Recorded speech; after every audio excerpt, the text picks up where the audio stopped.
Reka twongere tubahe ikaze mu makuru n'ibiganiro byacu bya buri munsi. Aka ni kakanya tugiye kugaruka ku makuru agezweho n'amakuru abari kugenda avugwa hirya no hino mu bitangazamakuru bitandukanye. Reka duhere kuri iyi nkuru ivuga yuko Amerika yafatiye ibihano intasi nkuru za M23 na FDLR. Ndagira ngo mbabwire yuko ibi bihano bije bikurikira ibihano Amerika yari yafatiye igisirikare cy'u Rwanda RDF. Turagaruka no kuri iyi nkuru aho ambasade y'u Rwanda muri Leta Zunze Ubumwe za Amerika yatangaje andi makuru mashya ku bigendanye n'ibyo u Rwanda ruri gukora kugira ngo ibihano byafatiwe RDF bibe byakurwaho. Ariko by'umwihariko reka twanzike duhereye kuri aya makuru avuga yuko Amerika yafatiye ibihano intasi nkuru za M23 na FDLR. Ni mu gihe hari n'abandi bayobozi bo muri M23 ndetse nabo muri FDLR bari barabanje gufatirwa ibihano. Reka tugaruke kuri aya makuru ntatinze rero.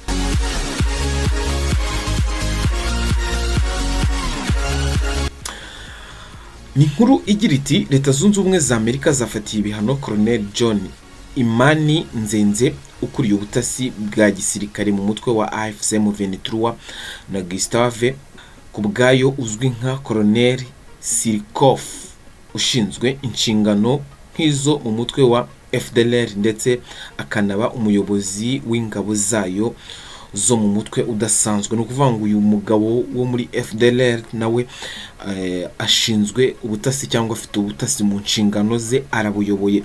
Amerika yavuze ko yafatiye bariya bombi ibihano mu rwego rwo gushyigikira gahunda y'amahoro no guhosha amakimbirane amaze imyaka myinshi muri Repubulika Iharanira Demokarasi ya Congo. Ibiro bishinzwe kugenzura umutungo w'abanyamahanga muri Minisiteri y'Imari ya Amerika, ibi biro byitwa OFAC, mu itangazo byasohoye kuri wa kabiri byavuze ko aba bombi bayobora imitwe yitwaje intwaro ikomeje guhungabanya umutekano mu burasirazuba bwa RDC ndetse ikaba ifite amateka yo gukora ihohoterwa rikomeye ry'uburenganzira bwa muntu. Umunyamabanga wa Minisiteri y'Imari ya Amerika Scott yavuze ko ubuyobozi bwa Perezida Donald Trump bwiyemeje gushakira umuti ikibazo cy'intambara yo mu burasirazuba bwa Congo, akaba ari nayo mpamvu bwafashe biriya bihano.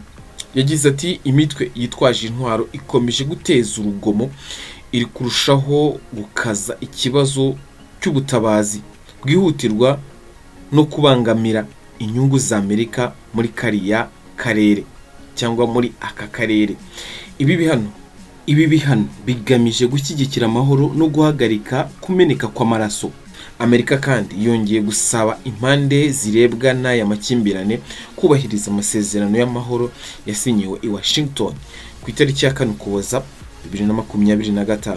Muri iryo tangazo Washington yavuze ko yiteze ko RDC igomba gusenya umutwe wa FDLR n'indi mitwe bafatanya mu gihe u Rwanda rwasabwe gukura ingabo zarwo n'ibikoresho bya gisirikare muri RDC ndetse rukareka gushyigikira M23.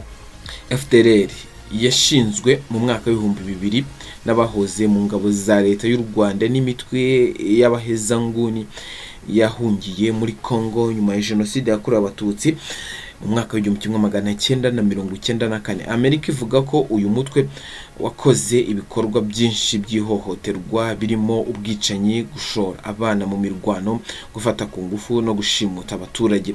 Ku ruhande rwa M23, Amerika yavuze ko ari umutwe uyobowe kandi ushyigikiwe n'u Rwanda, ukaba ugenzura ibice byinshi byo mu ntara za Kivu y'Amajyaruguru na Kivu y'Amajyepfo. Washington yibukije ko M23 yafashe imijyi ya Goma na Bukavu mu ntangiriro za 2025 ndetse ko ibikorwa byayo byateje impfu z'abaturage benshi no kuva mu byabo kw'abaturage. Colonel John Imani Nzenze wafatiwe ibihano avugwa nk'umwe mu bayobozi bakomeye ba M23 ndetse akaba ari mu bantu ba hafi ba Sultan Makenga usanzwe nawe ari ku rutonde rw'abafatiwe ibihano na Amerika n'umuryango w'abibumbye. Ibi bihano bisobanuye ko imitungo yose y'aba bantu iri muri Amerika cyangwa igenzurwa n'abanyamerika ihita ifatirwa. kandi ko bibujijwe kugirana nabo ubucuruzi cyangwa indi mikoranire yose y'imari. Ni ukuvuga ngo yaba umuntu ku giti cye cyangwa ibigo mpuzamahanga cyangwa ibigo by'imari bitandukanye bibujijwe gukorana n'aba bantu Leta Zunze Ubumwe za Amerika zafatiye ibihano. Amerika yavuze ko intego y'ibi bihano atari uguhana gusa, ahubwo ari uguhindura imyitwarire y'ababifatiwe no gushyigikira inzira y'amahoro n'umutekano mu karere k'ibiyaga bigari. Reka iyi nkuru giti twambutse cyangwa ihiti tujyana ku yindi nkuru ivuga yuko u Rwanda rwatangiye inzira yo kumvikanisha ko Amerika ikwiye gukuraho ibihano yafatiye RDF. Ntatinze ni inkuru ikomeza igira iti ambasaderi w'u Rwanda muri Leta Zunze Ubumwe za Amerika yitwa Mukantabana Mathilde yatangaje ko u Rwanda rukomeje gukora ibishoboka byose kugira ngo rugaragaze ukuri ingabo zarwo zikurirweho ibihano zafatiwe na Washington kubera intambara iri mu burasirazuba bwa Repubulika Iharanira Demokarasi ya Kongo. Itangazo ry'ibihano Amerika yafatiye RDF ryashyizwe hanze tariki ya 2 Werurwe 2026 rishinja u Rwanda ubufatanye n'umutwe wa M23 urwanya ubutegetsi bwa RDC, ibintu rwamaganye kuva kera.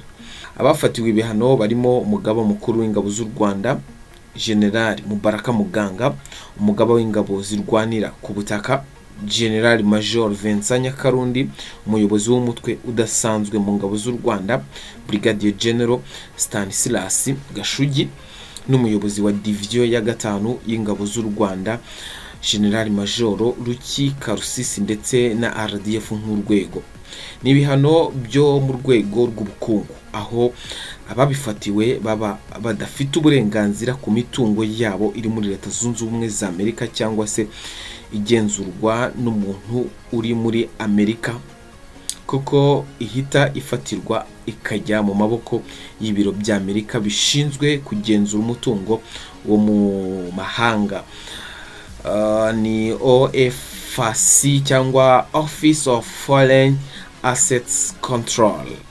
Mu kiganiro yagiranye n'umunyamakuru Arisudi, ambasaderi w'u Rwanda muri Leta Zunze Ubumwe za Amerika Mukantabana Mathilde yatangaje ko ibibazo biri mu burasirazuba bwa RDC cyangwa bwa Kongo bishingiye ku bavuye mu Rwanda bagize uruhare muri jenoside yakorewe abatutsi mu mwaka wa 1994 bajya muri RDC gukomeza gukwirakwiza ingengabitekerezo yayo. Ati hashize imyaka 32 habaye jenoside yakorewe abatutsi mu Rwanda yahagaritswe n'abanyarwanda. Murabizi yarahagaritswe, igihugu cyacu kijya mu mahoro, ariko nk'uko nabibabwiye ingengabitekerezo ya jenoside ntabwo yapfuye, ahubwo yabaye nk'iyagiye mu bantu duturanye, ku buryo abavuye aho bamaze kwica bene wabo bagiye no kwica n'imiryango yo hakurya y'amazi muri RDC. Ibyo rero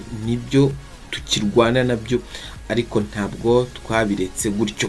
Murabizi ko ubu twari mu bijyanye no gusinya amasezerano na RDC, gusinya amasezerano Amerika yari yashyize hamwe kurwanya akarengane abanyekongo bavuga ikinyarwanda, by'umwihariko abo mu bwoko bw'abatutsi bikorerwa na leta yabo cyangwa kakaba irebera. Biri mu byahagurukije umutwe wa M23 wiyemeje kurwanira uburenganzira bwa bene wabo. Uyu mutwe niwo bimwe mu bihugu by'amahanga bishinja u Rwanda gufasha, ari naho Amerika yahereye ifatira RDF ibihano. Gusa u Rwanda rwagiye rugaragaza kenshi ko ibyakozwe ari akarengane kuko ntaho ruhuriye n'uyu mutwe, cyane ko ugizwe n'abanyekongo. Muri iki kiganiro ambasaderi Mukantabana yabajijwe ikiri gukorwa kugira ngo Amerika ibe yakuriraho ibihano yafatiye ingabo z'u Rwanda. Yavuze ko ibihano bitafunze inzugi n'umubano cyangwa mu mubano w'u Rwanda na Amerika, ashimangira ko ari ikibazo kikiri gukurikiranwa. Ati ntabwo byafunze inzugi, turacyabikurikirana, turacyabivugaho, barabigize ibihano, barabifashe. Icyo bashaka kuvuga ariko nyine ntabwo ari bya bindi umuntu ashyira amaboko hasi akamanika amaboko nyine, ahubwo nibwo umuntu ahagarara. Ambasaderi Mukantabana yakomeje avuga ko ikiza gihari ari uko bamwe mu banyamerika bemera ko u Rwanda rwarenganyijwe. Ati icyiza cyo kwizerwa nuko hari abanyamerika batemera ko biriya ariko byagombaga kwemera cyangwa ariko byagombaga kumera.